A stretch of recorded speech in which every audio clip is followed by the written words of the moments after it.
Ahojte, dúfam, že sa máte skvelo, je nedeľa. Chcem vám povedať, že na Patreon dneska vyjde krátke videjko. Ale ja som vám slúbila, že na Patreon začnem postupne doplňať nejaké knižky, učebnice a tak ďalej.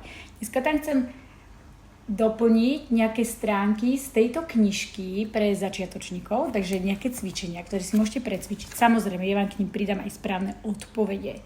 Bude to tam na furt. Kedykoľvek budete potrebovať, tak z tej knihy si tam nájdete nejaké cvičenia aj s odpovediami. A stále to budem doplňať rôzne knihy, lebo mám tých kníh miliardu. A nie len knihy akože na učenie, ale aj knih na čítanie.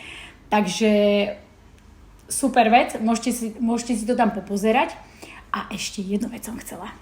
Tú druhú vec, čo som chcela povedať. Bude tam nová možnosť štúdia.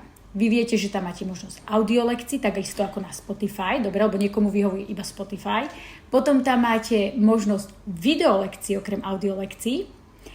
A tí, čo sú na Patreone a majú videá plus audia plus učebný, tak ešte ja im párkrát do týždňa dávam aj cvičenia, do ktorých sa môžete zapájať, nemusíte, ako máte čas. Dobre, ale je to tam, máte to tam k dispozícii. Teraz tam pribudnú teda už aj tie nejaké knihy, učebnice, texty, ktoré chcem postupne pridávať a rozširovať to.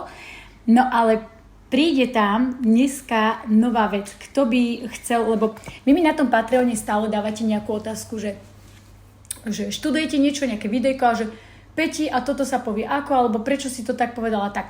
Takže príde tam nová funkcia a to je ešte aj môj coaching k tomu. To znamená, že ešte aj online lekcie so mnou. Mrknite na Patreon.